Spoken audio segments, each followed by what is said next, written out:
Welcome to Tea and Strumpets, a Regency romance review. I'm Zoe. And I'm Kelsey. And before we get started with our episode today, I just wanted to let all of our listeners know, sometimes I know not everybody listens to the Parlour or listens all the way through to the end. So instead of including this piece of information there, I'm going to include it here up front at the beginning. And that is that we have scheduled an episode with Julianne Long. She is going to come join us on the show, and we would love to get your questions. So if you would like to submit a question for Julianne Long about Pennyroyal Green, about the Palace of Rogues, about writing, about anything that she may have knowledge of, then go ahead and submit your questions to bit.ly/JAL questions. That's Julianne Long, but just her initials, questions, and we'll have that link in the show notes. We already have a couple because we sent out this link to our subscribers, and they're great, and we can't wait for more. Yes, submit those questions. We're so excited to talk to her. She's been a supporter for a very long time. Yes. We read her entire Pennyroyal Green series, and we cannot wait to talk to her more. However, today we are talking about a different long series. And we're not talking about the whole thing. We're starting at number 6. Yes. Number 6 in at least 10, but there's definitely going to be at least 12 because there are 12 survivors in the Survivors series. Yes. So today we're going to be talking about number 6 in the Survivors series, which is A Duke a Dozen by Shana Galen. And we do have an author fact this week because we have not yet read a book by Shana Galen, so we are going to bring you her bio. And it reads, Shana Galen is the best-selling author of fast-paced, adventurous Regency historicals, including the RT Reviewer's Choice, The Making of a Gentleman. Booklist says, quote, Galen expertly entwines espionage-flavored intrigue with sizzling passion, and RT Book Reviews calls her a, quote, grand mistress of the action-adventure subgenre. She taught English at the middle and high school level off and on for 11 years. Most of those years were spent working in Houston's inner city. Now she writes full-time. She's happily married and has a daughter who is most definitely a romance heroine in the making. Aw, I really like that, as I have a daughter who I hope is a romance heroine in the making, or just, the hero of her own story in the making. There you go. Perfect. So today we also have a history fact, and it's a bit of a longer one. We will include the link to the full article, because it is from sciencemuseum.org. It's not off Wikipedia. I got a real article for you guys. All right. So we talk about a little bit of a sanitarium in this book, so I wanted to give us a little bit of facts. So the Victorian Mental Asylum has the reputation of a place of misery where inmates were locked up and left to the mercy of their keepers. But when the first large asylums were built in the early 1800s, they were part of a new, more humane attitude towards mental health care. The Middlesex County Lunatic Asylum at Hanwell on the outskirts of London was one of the first of the new state asylums, and it set many of the standards for mental health care in the Victorian age. Around the beginning of the 1800s, reformers such as Harriet Martineau and Samuel Tuke spearheaded a change in attitude towards mental health care. For the first time, local authorities had a legal responsibility for the care of mentally ill people in purpose-built accommodation. The shift in emphasis from custody to cure of mentally ill people resulted in a flurry of legislation. Mental illness was recognized as something that might be cured or at least alleviated. It was no longer acceptable to keep poor, mentally ill people in workhouses and prisons, so state provision of asylums became mandatory. There was an unprecedented program of building asylums based on the latest scientific and medical knowledge about mental illness. The moral treatment system was a new approach to mental health care that influenced many of the reforms of the 1800s. The system aimed to treat people with mental illness like rational beings. Towards the end of the 1700s, William Tuke founded a private mental institution outside York called The Retreat. It was here that the development of moral treatment and non-restraint policy and public asylums began. Although many of William's techniques already existed, it wasn't until his grandson, Samuel Tuke, unified them into a system, which he outlined in his book, A Description of the Retreat. that the moral treatment was popularized. William and Samuel believed that patients benefited from being treated as ordinary people. They were expected to dine at the table, make polite conversation over tea, and do regular chores. The role of the alienist, psychiatrist, was to encourage rational behavior. The system relied on rules and constant supervision enforced by simple rewards and punishments. Physical restraints could be used to modify behavior if used sparingly as punishments or deterrents. In traditional asylums, patients were mixed together in the same ward, but the Tukes tried to tailor treatment to each patient and housed patients with similar conditions together. That's super interesting. I mean, there's so much going on in the Victorian age. Like there's so much development in like thinking and science and just change, because it's just like, all of the industrial revolution stuff, but also like the scientific things. And it's just, I don't know, everything's changing. It's a really fascinating time period. It really is. And I will say I was, without giving any spoilers away yet, I was very intrigued by this because when we talk about where they're ending up into a sanitarium or like someone being sent away, I thought we were going to be ending up in squalid conditions or something disastrous was going to happen. And it turns out, nope, everything was grand. And so I wanted to look a little bit more into that because we only read the horror stories and it's usually used as a place of discontent, as a place of misery. Or a threat. And yet this was, for someone who had developmental delays, was actually a place of sanctuary where they could live a comfortable life and have people who really knew how to care for them better than a lot of the people of the age. Exactly. And so this was a pleasant surprise in this book. And so I wanted to share a little bit more information. I was curious. That's fabulous. I'm so glad it was a pleasant surprise for you. I also found it a pleasant surprise, and I can't wait to talk about more. So let's get moving forward. So our main trope today is age gap. Yep. A big one. Pretty much the main trope. He is 32 and she is 47. So not even just a slight one. That's a pretty solid gap. 15 years. And yes, older woman. Today, our main characters are Phineas Leopold Duncombe, 9th Duke of Maine, and Annabel, Countess of Longstowe. They do not give her last name. They don't. You're totally right. I saw that you only put Annabel, and I was like, yeah. I mean, because I just read this book for a second time today, or yesterday and today. Yeah, I realized they don't give her a last name. But nope. We get lots and lots about her. So I do want to mention before we get into our synopsis that there are a few trigger warnings for this book and probably the synopsis as well. So those trigger warnings are for spousal abuse, sexual trauma, and emotional abuse. So I think that that pretty much sums it up. There's some heavy themes in our Countess's past, but they are brought up and dealt with in this book. They are. And I will say the synopsis talks about them, but doesn't deal with them very heavily. However, if you do decide to read the book, just be forewarned. Absolutely. So, Kelsey, shall we take it away? We shall.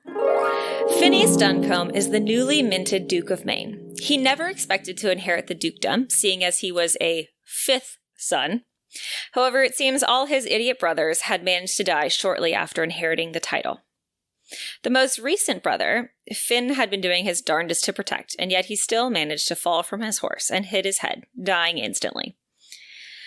Now Finn has decided to pay a call to the wanton widow, with whom Richard, his late brother, supposedly spent his last evening alive with. He also cannot deny that he was instantly attracted to the wanton widow, also known as Lady Longstowe, when he saw her with his brother at a ball. But since his brother had staked his claim, he had been trying to put her out of his head. He arrives at her doorstep and is met by a crotchety old butler and a very small housekeeper named Mrs. Slightly. She is chatty and instantly shows him into the parlor and goes to get Lady Longstowe. When Annabel enters the room, Finn is reminded of his instant attraction. However, he's here to find out about Richard. He asks Lady Longstowe about her evening with his brother, and she refuses to confirm or deny anything about the evening, as he seems to already have his mind made up about what transpired between the two of them. However, she was as surprised by his death as the next person. Finn does not believe that a woman of her reputation did nothing but dance with Richard at a ball, so he basically accuses her of deception. That earns him a very frosty lady and a kick out the door. He really buggered that one. Not to mention, if she had never been with Richard, could he have pursued her in his own right? And was that maybe the real reason he had called on her? Annabel, for her part, initially wants nothing to do with Finn, but then is reminded that he is a duke, and she has been struggling to unearth a secret since the death of her late husband.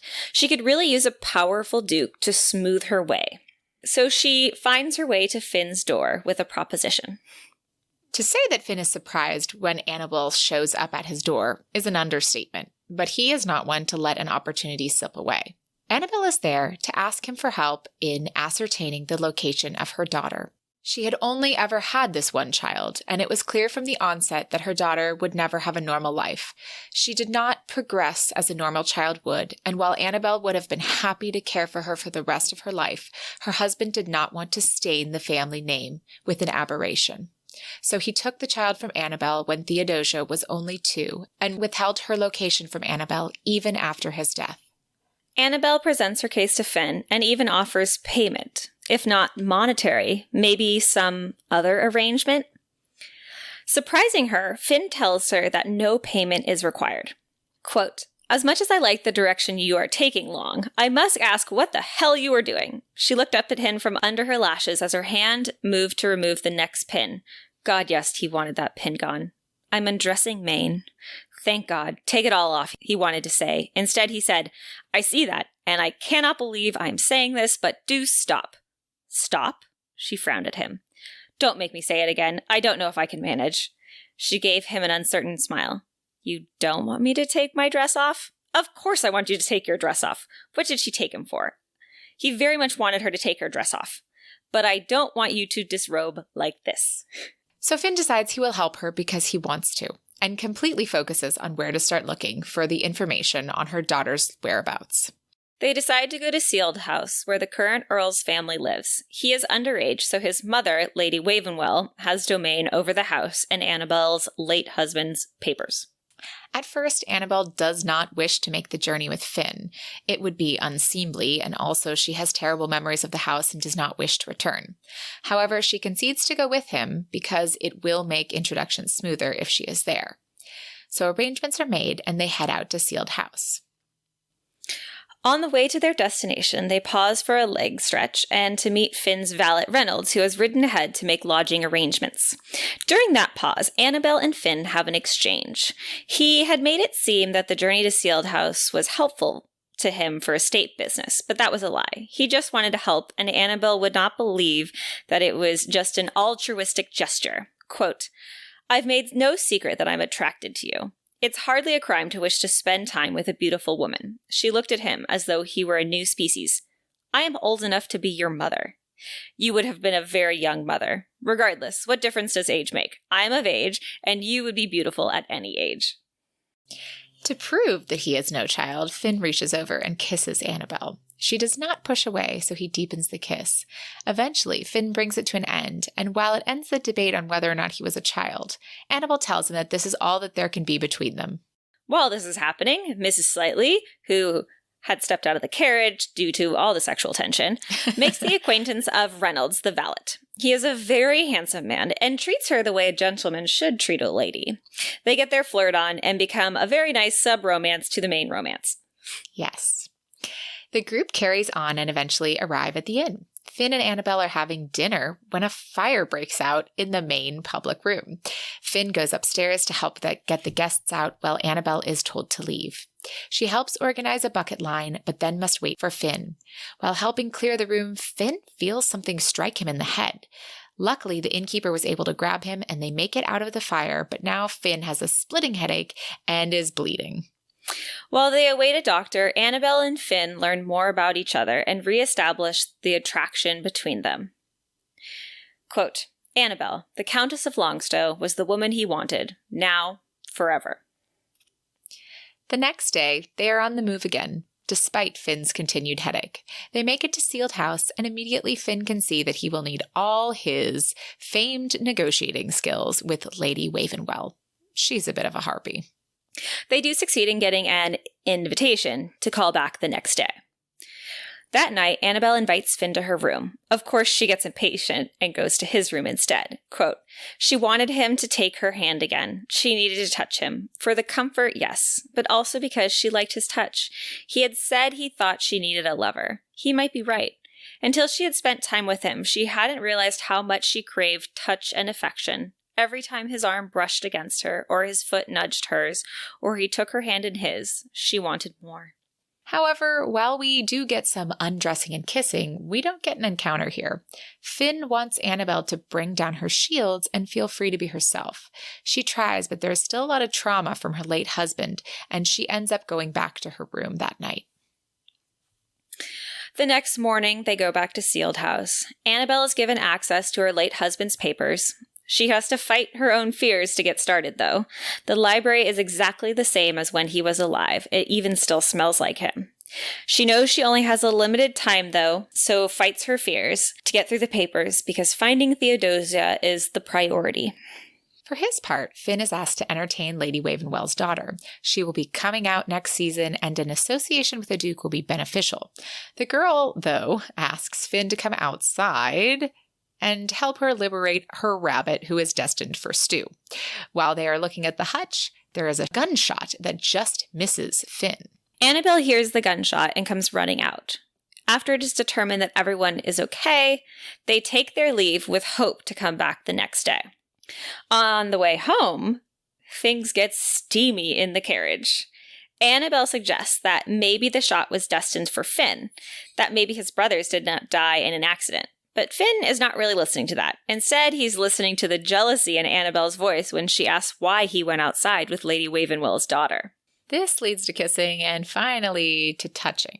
Finn puts Annabel in charge. He won't do anything unless Annabel asks for it. She is so close to that elusive orgasm, something she hasn't been able to reach after the traumatic nature of bed sport with her husband.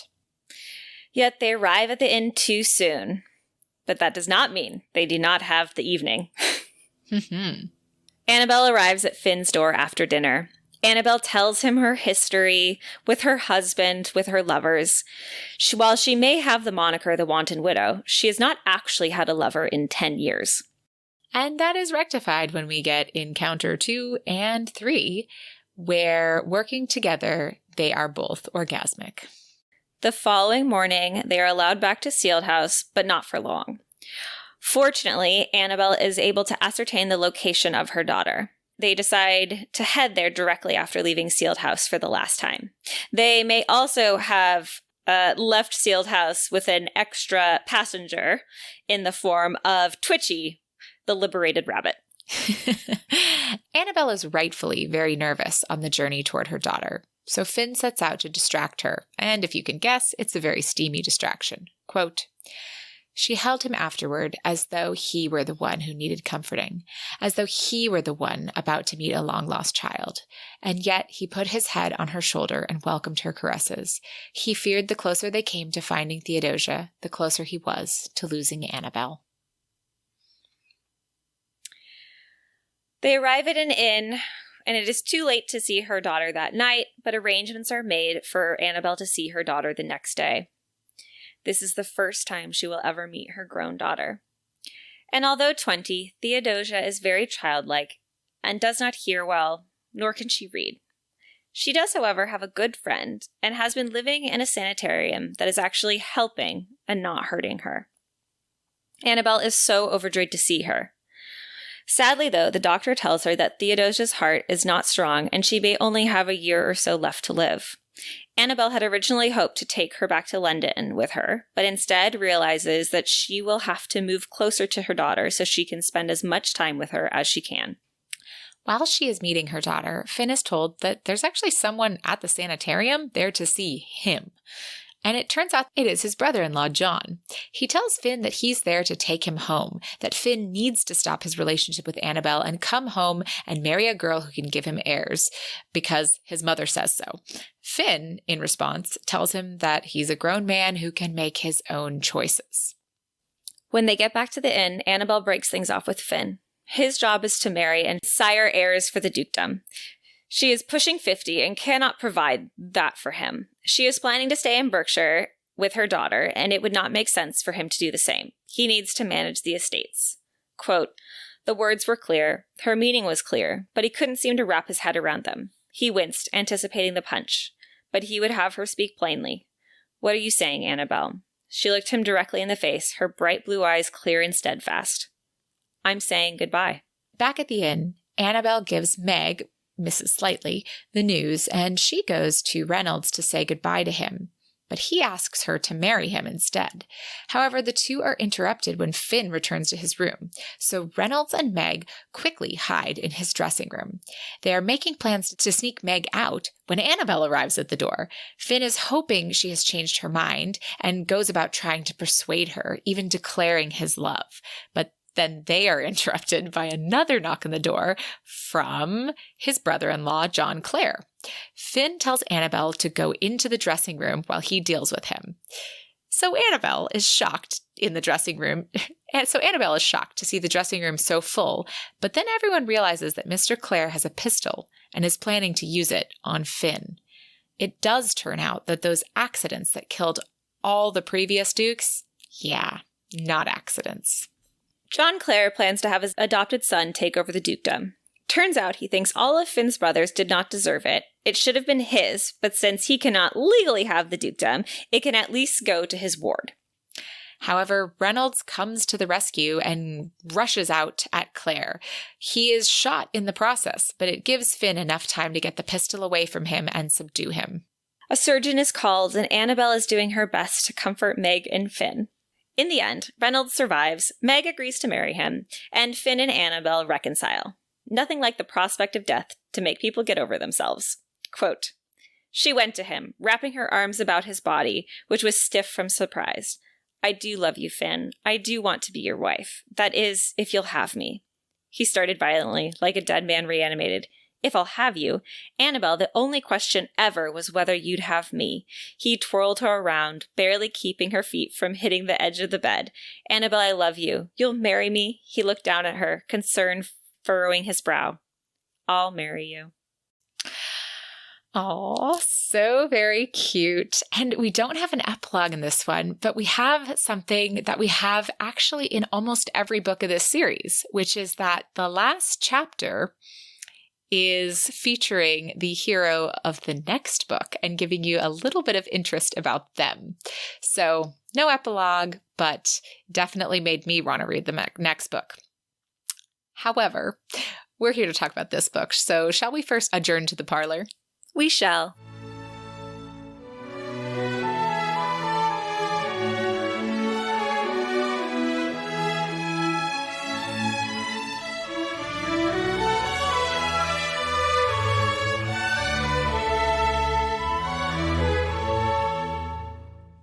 We have a short and sweet parlor for you all today. Just a reminder that if you'd like to find us out on the internet on social media, you can find us on Instagram and Twitter at T as in Tom, N as in Nancy Strumpets, Facebook /TN Strumpets, and YouTube by searching our name. And if you're listening to us on YouTube, now is a great time to click that thumbs up and hit subscribe before you forget. Liking and commenting on our videos and subscribing to our channel is a really wonderful way to let us know that you like what we're doing. And another way to let us know you like what you're doing is to leave us a review, perhaps on Apple Podcasts or anywhere else you can review us. Reviews really help other people find the podcast, and we so appreciate you taking the time to do that. We've gotten some really nice reviews recently, and we always get a little ping when there's a new one, and it's sometimes it feels like we're shouting out into a void. And so every time you get a little review and just like a little piece of information from one of our listeners, it's really special to us and it just means a lot. We also wanted to mention that we include links to all the books we talk about each episode in the show notes of our podcast and on our blog. If you purchase a book through those links, we get a teeny tiny portion of that sale. And so that's another way you can help support us. But if you're buying your books through an indie bookstore instead, then we in turn are proud to be supporting that sale. Yes. And finally, if you want to take a look also at our website, that's romancepod.com. We don't talk about it much other than to say that's a great place to go subscribe to our email list, but it's got all sorts of stuff about us, blog posts, interesting tidbits of information, and it's kind of fun to look at. So take a look.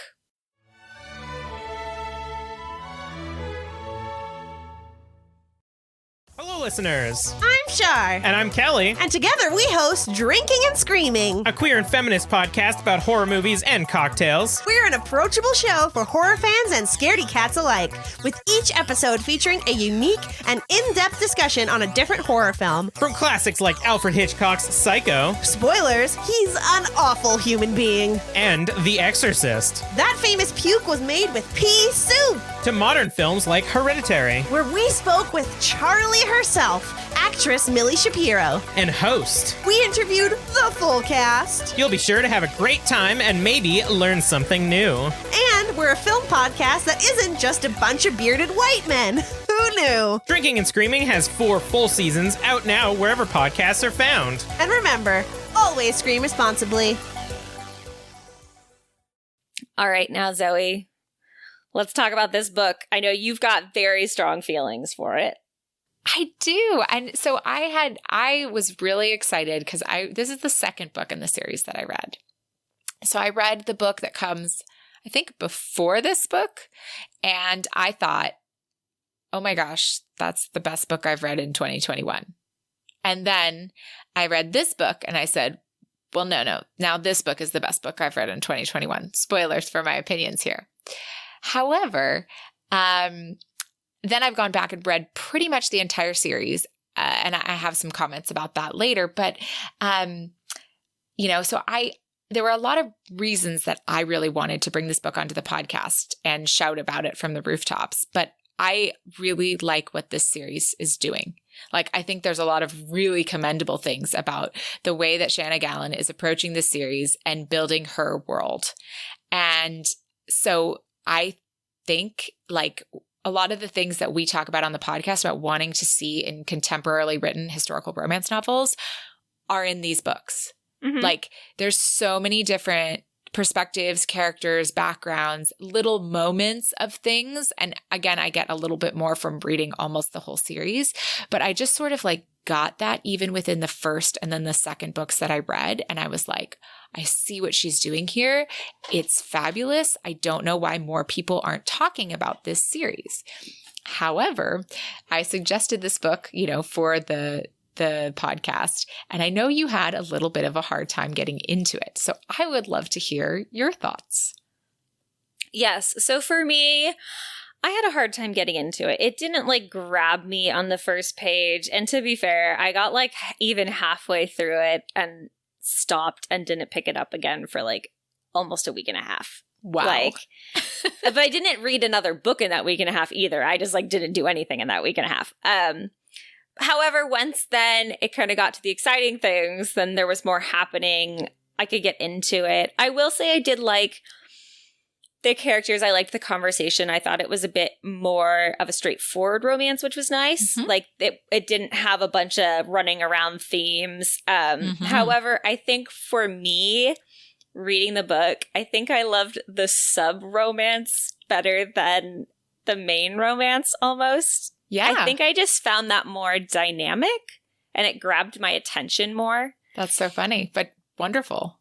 Yeah. And so the sub-romance is Mrs. Slightly, Meg, is she's a dwarf. Yep. And so she's lived in a circus previously and was obviously very used to men treating her like an anomaly or an aberration and just getting the thrill of just doing so, being with someone different, versus Reynolds is instantly attracted to her for her. Yep. he thinks she's not only pretty, but he thinks that her personality is just so fun and so lively. And she is struck by the fact that he willingly is like taken to her defense when a doctor's like, I want to study you for studying purposes. You know, I've never met someone like you. And Reynolds literally punches him in the face. And she's like, oh my gosh, my hero, you know? Yeah. And he just makes it very clear that he's just attracted to her and he's not trying to push her for more than anything else. And I thought that whole romance, I was more intrigued by that romance than the actual one that the book was about, personally. That's great. I mean, I think you're a little wild for not loving Finn and Annabel like I do. But hey, to each their own. I'll rhapsodic about them. Anyhow, I will gush about them some more in a little bit, and why I think it's so good. But I want to address what you said about, so Meg is a dwarf. And what's really interesting is it's not 100% clear until about 3/4 of the way through the book. She is introduced as diminutive. You find out pieces that she was in a circus, so then you start, she refers to herself as like an aberration. So there are things that you slowly learn. And then when they meet that doctor who wants to, study her for science, he says, blatantly, like, are you a dwarf? And she goes like, yeah, duh, like, hello. But I love that kind of about her because you get to know her as her, and you don't let the fact that she is a dwarf be the first thing you know about her. You know that she's short. You know that she's a little different, but like the people in her life that you know, which is the Countess, Finn, and then eventually Reynolds, don't just see her as that first, and neither do you as the reader. And that is really interesting, I think, and well done. I like that so much more, that you're kind of forming your own thoughts and opinions and then you get all the facts and you're like, oh, I was right. And anyhow. And also you kind of learn, you have her and you learn, the Countess's butler also has like a limp and he has a cane and he's crotchety. His name is even Crotchet, I think. Yeah, it is. But slightly in crotchet. Anyhow, but she makes jokes about her name later.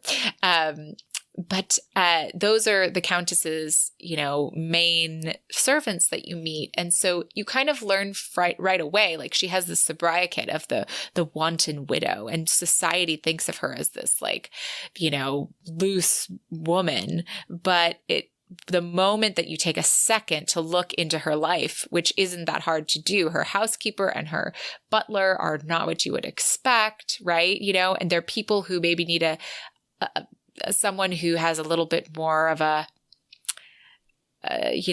who overlooks stereotypes. And she does that because of her daughter, right? And we've learned throughout the story that her daughter was born with what they call like mental deficiencies. And I think she's describing Down syndrome. That's what I thought too. It sounded like she was a child that had Downs in some way. Yeah. And though I think one thing that so the Survivors series is about men who were basically in a suicide squad, who were doing crazy missions. They were all considered expendable because they were, like Phineas, a fifth son, or just someone who was unattached or not important. And they would do crazy, daring things. And so only 12 of them came back. Now, when I found this book because I was looking for disability representation in Regency romance. Mm-hmm. And I don't want to say at all that like people who have war injuries or PTSD aren't disability, but I'm always looking for that, but also people that are born with a disability, or have it come through to them maybe in a slightly less obvious, for lack of a better term, way than war. Yes. And I will say I did like that this book, I did like immediately that, her daughter, they said had mental deficiencies at birth, and that's why she was taken away from her. In fact, none of the ton even knows she's alive. And, I liked that as the plot point because I felt that was such like a true thing and something that like 100% did happen. you know? And so to actually discuss it in a book and just bring acknowledgement to the fact that we live in a world where there's people of all types who are out there just trying to live a life. Yeah. And I mean, and the handling of that, like in the beginning, you know, she has this kind of like one track mind, get my daughter back. And then as it actually gets closer, because she's literally, you know, hasn't seen her in 18 years, the reality of that comes onto her. At first, it's like, you know, the top level is she's going to hate me. And then the scarier level comes in and she starts thinking, she might not even know who I am, you know? And is she, you know, they never even really go into, is she alive? They always think she's alive.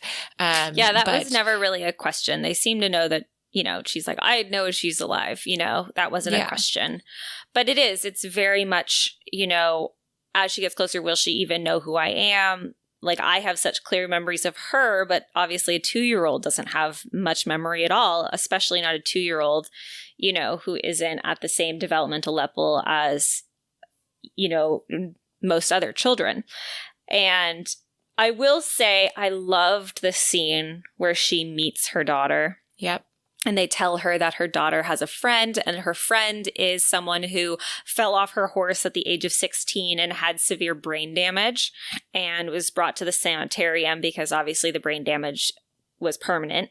And so the two of them have developed this super close friendship, and just the realities of, I can't just sweep my daughter home and live happily ever after with her at home and everything is going to be fine. She's like, my daughter has this life here. She has a friend here.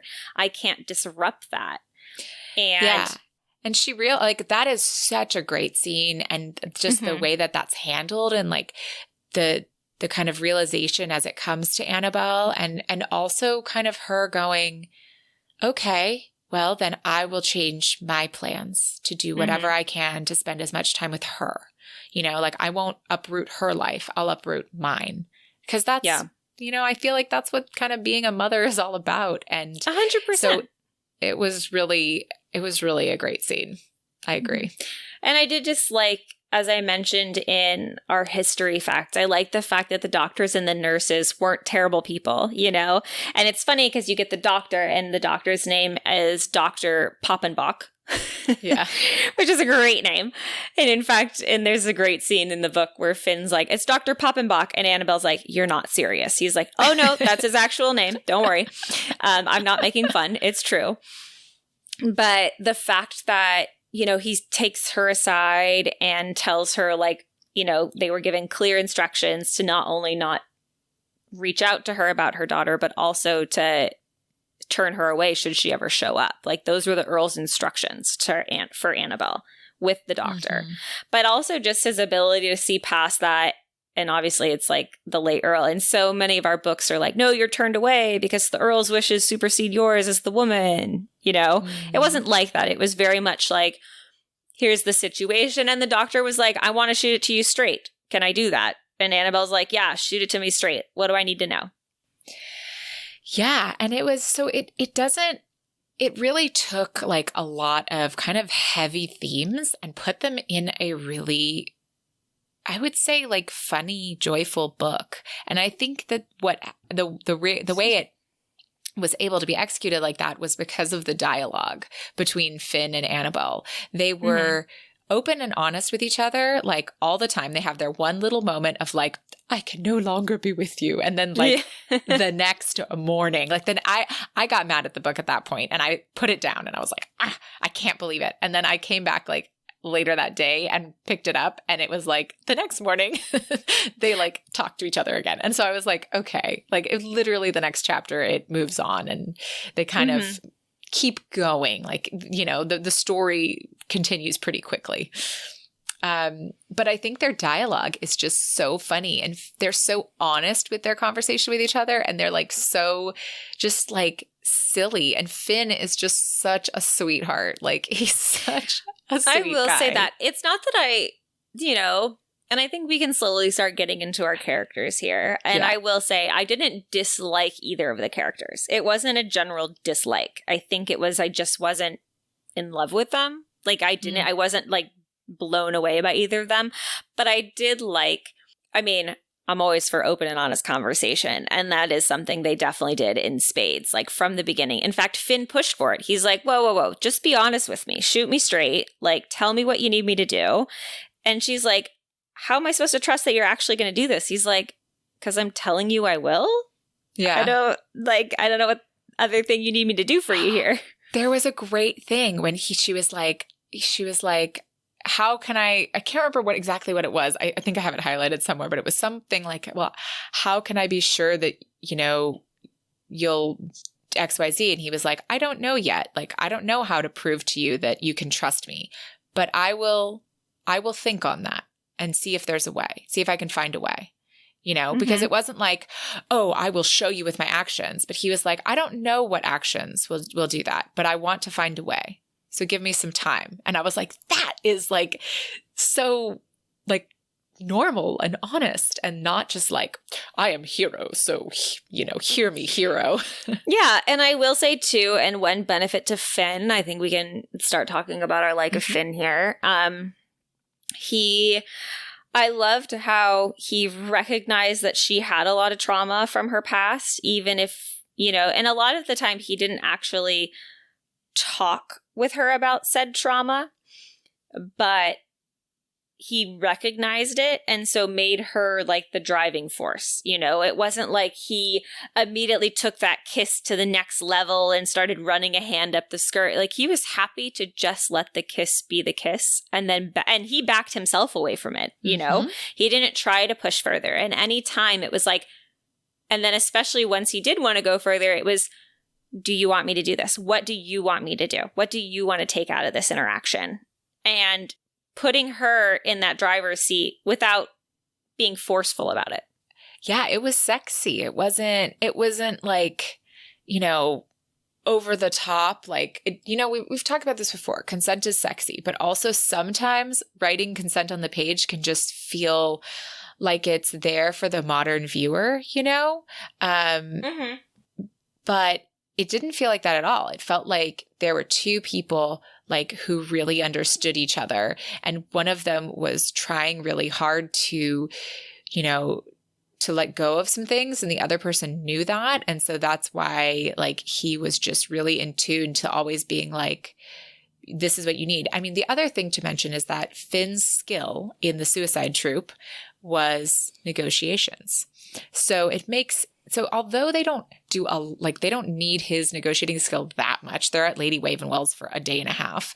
But I think it's just in his whole demeanor. And you see that as him as a character, right? Like you just said, he recognizes what she needs to thrive and then, kind of puts himself in that role of tell me what you need, because that will give you the power and that will make you feel like you have ownership in this moment, which before you never felt like you had any ownership of anything, even your own body. So I think that he just is a really empathetic, astute person. And yeah, I really liked him. But what did you think about Finn? I really did like him. And like I said, I don't have any negative feelings towards him. I liked the scenes. I liked his honesty. I liked his honest pursuit. And, in the fact that at the beginning, and also his self-realization, he went in really fiery at the beginning and was like really kind of a jerk to her and was kicked out of the house. And he's like, well, that was dumb. He was like, that was not how that was supposed to go. And he doesn't blame her. He's like, of course she reacted that way. I would do the same. Like, I came in with the wrong tactics. And so, so it was really interesting to see, but then especially his change in demeanor when something does happen, and also his honesty. Like, and that's why I put in that quote where he's saying, I don't want you to get undressed. I don't want payment like this. And she's confused. She's like, I want you. He's like, you don't, but that's okay. And she's like, but wait, don't you want me? She's like, you don't want me to take my clothes off? He's like, yeah, I want you to take your clothes off, but that's not what we're talking about here. It's such a cute scene. And to me, so that's why it's like crazy to me that you didn't get hooked from the beginning of the book, because to me, from the beginning of this book, I was so into their banter. I was so into their conversation and their chemistry. And it just like, it was everything I was looking for. That's just different readers. Different readers. And as I said, like, it just took me a minute to get into it. Once I got into it, it was good, but like, it just took me a while. I know we were talking about our hero rating, but I did see write a note about the writing, and I will say the writing was very good. I think so too. I think the writing is good. I think it's a fast paced. I would say like, we haven't talked about Shana Galen, so I wanted to mention that the writing, right? Because I think the writing is like fast paced, great dialogue. Like we kind of mentioned simple, and it's a weird adjective to apply to her books, but I think straightforward also maybe is. I would say I would say the writing was simple, but then I didn't like that word. But I think, again, the answer is straightforward. Very simple, like her characters, And it was something I said to you because you're like, I love this book. I hope the synopsis isn't too short. It's like, no, I don't want to make it too short, but it's just very straightforward. We're not running around. We're not having like puppets. Yeah, it's not convoluted. We're not having puppets come flying out of a closet or, random museum dusty beds for sex. We'll never let that one go, will we? No, never. But no, I agree. I think that the books are really approachable and easy to read. I think that her prose isn't quite as like stunning as maybe some of the authors that like, have a bigger name in the genre, but I think she deserves a lot more acclaim than maybe she has at this point in time. Mm-hmm. However, I have kind of a feeling as to why, I don't know. I just have this like one nagging question in the back of my head, which is, do some people not give her books a try because of the covers? Have you seen the covers for these books? I did. They're very like young adult child, one girl, big dress, almost animated looking. Yeah, like a little too airbrushed. The hair is always super not period, and the dress is always super not period, which again, like a lot of Lisa Kleypas's covers kind of look like that. So it's not, it's not, but there's something to do with the font, and it's a little like, I look at it and I don't feel like the cover like equates to the book that I just read, which is weird. I will say it too. So like the nice thing is I got it on my Kindle, which is black and white. So I never see like the colors on the cover. And I think that might be a good thing because I kind of already looked at it and I was like, oh, this cover, which is terrible. We should not judge books by covers, but we all do. Let's be real. Yeah. And I looked at it. I went to get some information on her online and I saw like what color the dress is supposed to be. And I was like, oh God, eyes, what's happening? So she wears a dress of sunset when she goes to see the Duke, and in that scene when she starts to undress. And I caught that the second time I read it. So she is like, it is a dress that she is mentioned in the book. And I think that the other books have the same thing, but I'm just like, it's a little, they seem a little bit, I hate to use this word, but garish to me. Mm-hmm. Like I don't feel like the cover is as good as the book is. And I wish, and like there's something to do with the font of the name of the book too. It's just like, I think it deserves, a really good, I think it deserves a better cover. I just do. I agree with you. I think that's fair. But we are going to circle back now to our ratings because we've talked a lot about our hero Finn. So let's get a rating for him. I think you should go first. What would you rate him? Me? I'm just going to I feel bad doing it, but I'm going to give him like a 7. That's fair. Why? Just because what makes him a 7 Again, to you? It's just because he didn't grab my attention. I have nothing against him. I like all the things he did. But for me, like I said, I think if I had the full Reynolds Meg story, I would probably rate Reynolds higher. I don't know why. Like he just just as far as like characters that speak to you. Like fair enough. So fair. To me, he's a 20. Like he's one of my favorite heroes. He's going down in the books as like one of my favorites. I mean, he's obviously a 10. That's as high as I can rate something. But I want to talk a little bit, just a quick second about why, which is that like, I think he's funny. I think he's, he doesn't care for convention. He helps those around him.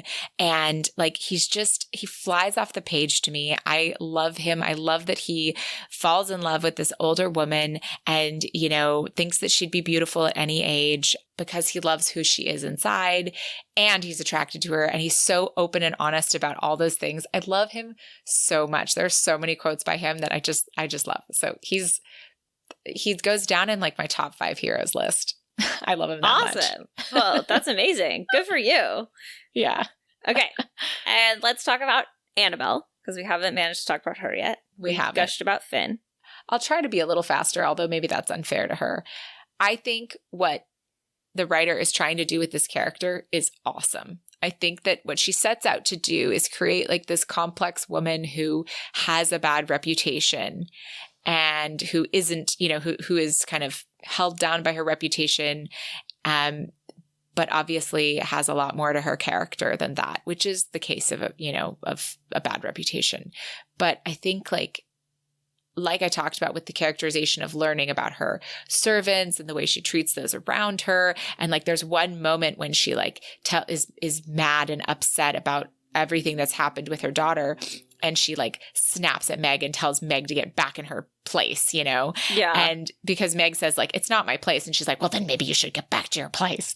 And then immediately she's like, I'm so sorry. I didn't mean that, like, I can't believe I just said that thing, and she has dinner with Meg. She does things that like people of her station aren't supposed to do.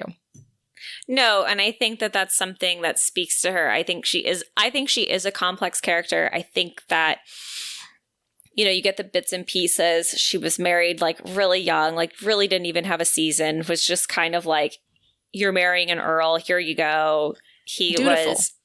Yeah, and she was dutiful and she tried her best, and he was just a cruel SOB. And, and then after he died, she really was like, oh, I'm going to go seek enjoyment for the first time ever. And that's why she got her wanton widow moniker, even though it wasn't that she did anything worse than anyone else. And in fact, was probably even more staid than other people. She just chose wrong. She chose her lovers incorrectly because they weren't discreet. And she wasn't as discreet because she'd been living under someone else's thumb for, a really long time. Yeah. And so I think that it's really poignant to say that she does have respect for other people and their situations in life. She, seeing Meg and giving her the housekeeper job because like they even say like, Mrs. Slightly didn't apply for the housekeeper job. She applied for a different job. And she was like, no, I'm going to make you the housekeeper because it's very clear that you are fully capable of doing that job. And in fact, like does it very well. So I think that, and even with Finn, she's not prejudiced against him. She should be more prejudiced towards men, but she does recognize that very quickly within her interactions with Finn, she should not be as prejudiced against him as she was at the onset. Yes. I mean, and there's also like, the fact that she is a survivor of all this trauma and abuse and the way she kind of gets through it in the book, you see her actually take on her hardships and kind of try to rise to them. And what's nice is that Finn is there to support her, but she is the one who does it for herself. Like she battles her demons with support and is able to, rise from them. I think there's a nice scene where she's in the Duke's library and she says something. I'm trying to see if I can find it quickly, but when she's in the library about to look at the papers and she's having a difficult time, the passage reads, Annabel opened her eyes and glared at the room. Quietly, she said, "You are not here. You cannot hurt me. You are in hell and I am still here. I'm alive. I will live my life." She said it again, and when the trembling left her body, she went back to the files. And it was like, that to me was like, oh, such a positive moment of like a survivor, surviving. Mm-hmm. And so, yeah, I thought that there was a lot of really good about Annabel. Yeah. So I'm ready to rate her. How about you? I'm ready to rate her too. It's not fair, but I'm going to give Annabel an 8. I know. I'm so surprised, Zoe. Actually. I know. I really am. I didn't love her. I loved what the author's trying to do with her. I would give the author a 10 for that, Mm-hmm. But since we rate the characters as to like how we feel about them, yeah, I feel an 8 about her. I think that she's not perfect for me. I don't see a lot of me in her. So yeah, I don't know. I sorry, Annabel, you got an 8. it's okay. She's going to be a 7 for me, but that's kind of like how I feel in general. Yeah. As I've mentioned, it just, again, like you said, all our ratings are subjective to just how we feel and how we relate to them. Do I like everything Annabel did? Yes. Do I find really any fault with her? No. Would I but do I feel strongly about her? No. And that's for me why she's a 7. Fair enough. I have a quick question before we move on to our favorite quote. Do you think when you started this book that you were not in the mood to read? I think I might have, honestly. But that's what I mean is like, it took me a while to read this. Like I did start it. It didn't jump right off the page to me. And it may just be I was so prejudiced against the age gap thing. Like it could just be like, I just wasn't feeling that. You know what I mean? Like, and to be fair, as I read it, but as I read it, I didn't, like, as I read it, I forgot there was an age gap between them. Like, it came up every now and again, but I just, like, I don't really see that age gap. And especially when I've read it where, like, the guy is so much older than the girl, like, again, like, I don't always see that age gap as, like, something I, like, consciously, like, am against. So I don't know. It's so funny. I think maybe I just was, like, reading it off the bat and I just was, like, I don't know. And it could just be that I wasn't as, I don't know. There's just something about reading it. But again, like I said, I would fully acknowledge that I wasn't really in the mood to read when I read this book. And that may have played how I read it. So you never know. That's totally fair. That's why I wanted to ask, because I think that it's interesting. But regardless, do you have a favorite quote from this book? Zoe, why don't you go first with the favorite quote while I pull up my quotes that I highlighted? I highlighted so many things just in this second reading that I ended up loving, and I don't know which one to pick. So I'm going to try really hard to pick one. So this is somewhere in the middle. I think this is after she runs away from his room. And I think it's a good just kind of example of their relationship. I wish I could share 17, but anyhow, so she comes to his room unbidden, and he then ends up running away from his room, and before they could get too far, because she gets scared. So the quote says, "She stared at him. 'You are apologizing to me? I'm trying.' The man was impossible. I invited you to my room, then came to yours, took off my clothes, kissed you, got in bed with you, and then when you kissed me, I told you to stop and ran away. What exactly do you think you have to apologize for?" she says. "Whatever I did that made you want to leave." She sighed. She didn't know what to do with this man. He'd told her from the beginning that despite his age, he was no boy. He was a man, and she was beginning to think that in some ways he was older than she. So there were moments like that in the book where they just kind of had these like equalization moments where it kind of like took away the need for age, because you start to see these two people on the same level. And I really loved that. And there were just so many other really funny, cute quotes between the two of them. But Kelsey, do you have one? I think I put most of my favorite ones in the synopsis. Okay. Well, then I'm going to share one more because I have so many. How about that? I think that's totally fair. I agree, though. That was a really lovely moment where she's like, "Why are you apologizing?" He's like, "Well, clearly I need to apologize because I didn't make you feel comfortable." And she's like, "Wait, what?" So here's like a good little funny one. And there's just the two of them, chatting or whatever. And it starts with Finn. He says, "You can find your daughter, and that's repayment enough." He sipped his tea. "Why are you looking at me like that?" "Because this is either an elaborate scheme or you are simply too good to be true." He grinned. "People do call me Perfect Phineas. It annoys me at times, but if you want to call me that, I won't object." He winked. He really was too good. "I am not fond of arrogance, but I find I can tolerate it in you." "It's not arrogance if it's true." "Well," she said, rising from her chair, "you certainly have grown accustomed to being a duke." His laughter followed her out of the room. That one's a good one, too. There's a lot of laughing in this book. I remember there is a lot of laughing. There was one time where she laughed while they were like kissing, and he kisses her throat because he liked the feeling of laughter on his lips or something. And I remember that line, and I remember being like, "Oh, so sweet." Okay, anyhow. So steaminess rating and encounter counter. So we have like 4 encounters, I'll tell you that. Mm-hmm. Yeah. And I will say, I found the encounters fairly steamy. I did too. I got a lot out of their chemistry in the book, which just like made this to me like a really nice hot cup of tea. Yeah. So for me, like I guess maybe that's what it is I didn't actually like, it wasn't until the moments right before the encounters that I think felt the sexual tension. I think, that might be what I was missing from this book is I love it when there's like instant sexual tension.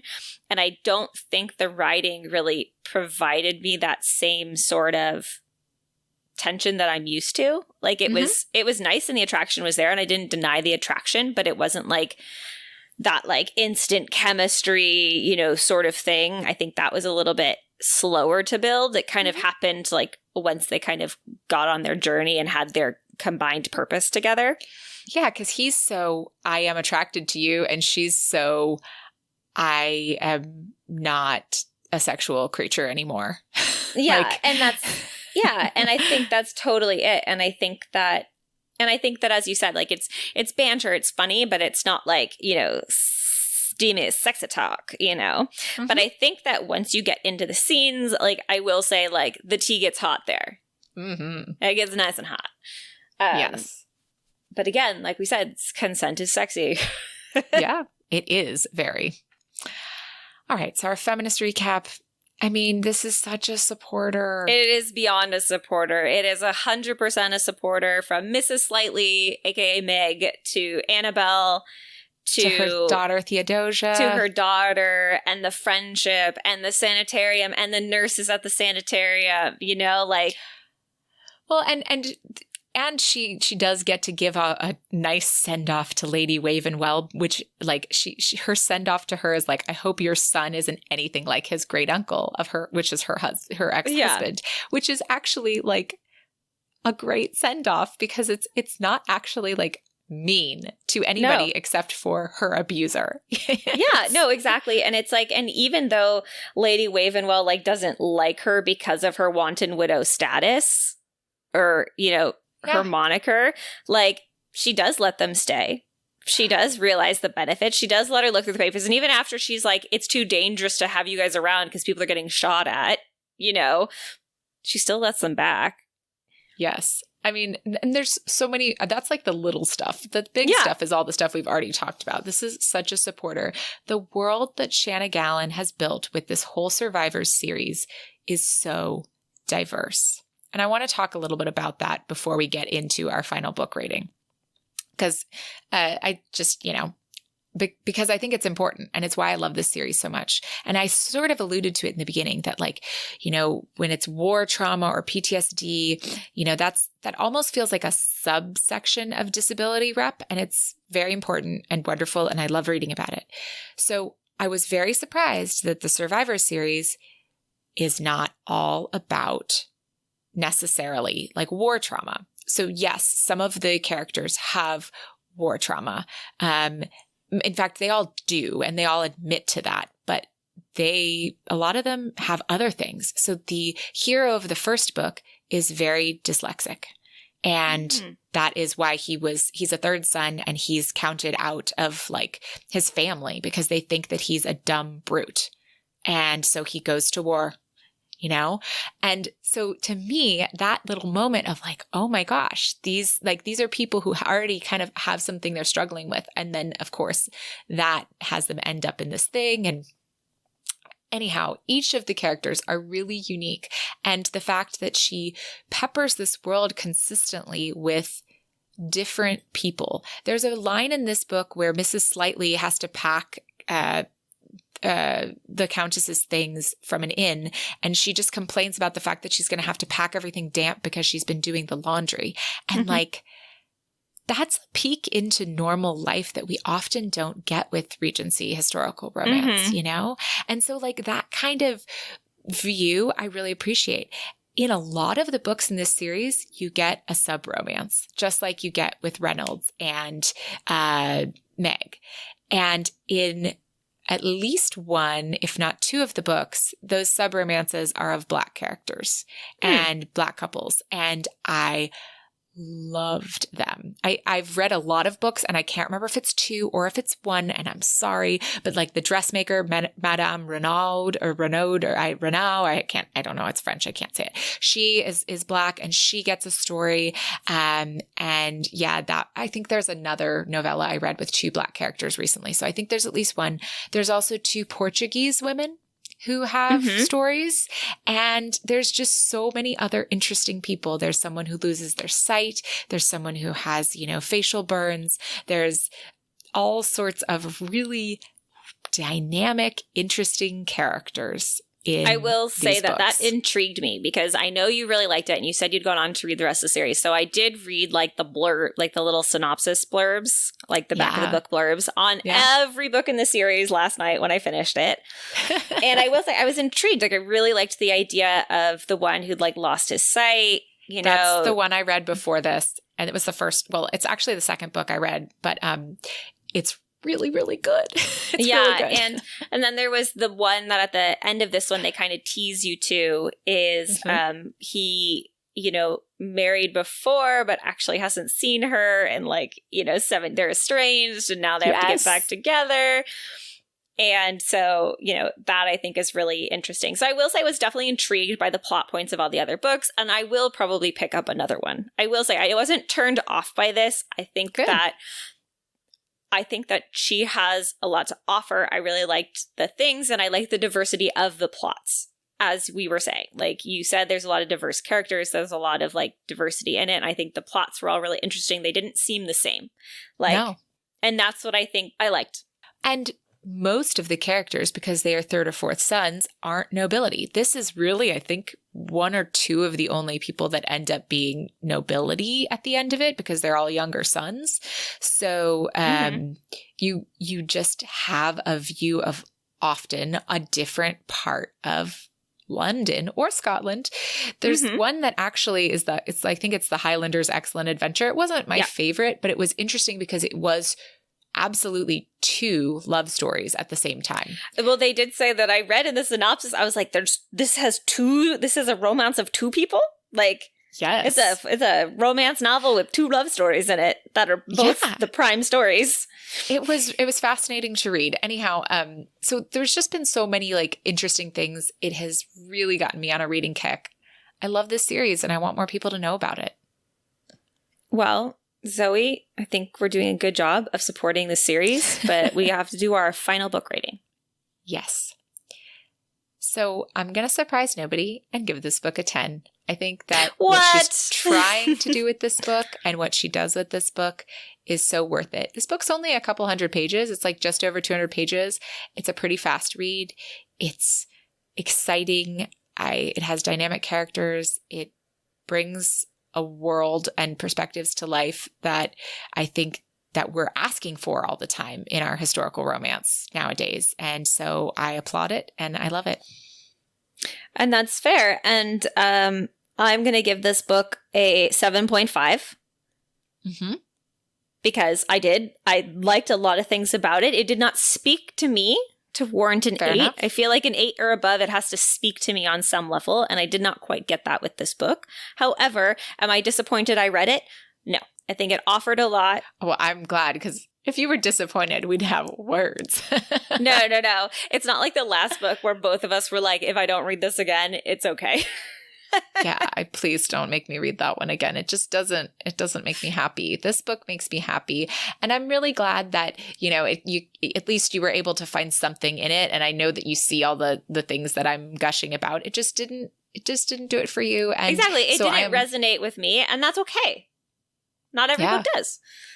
Well, I hope you do pick up another one in the series that I totally recommend you pick up whichever one sounds the most interesting to you, and go for it and see what happens, because I've had so much fun reading this series. Yeah, I will say based on this one, I mean, I don't know, you can speak more to the others. I will say based on this one, this isn't a series I feel like I have to read from start to finish. I agree. You don't. I read this book.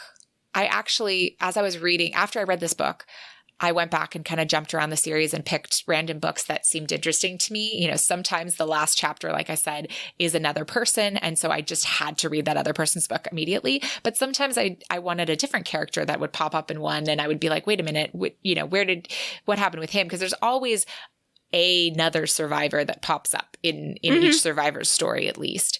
And so, it turns out, though, as I was doing that, I had read the first book in this series a long time ago when it came out. Oh. And I found the first book in this series to be not as strong as the rest of the series. Oh, okay. I like the hero. Like I said, he has dyslexia and he's really interesting.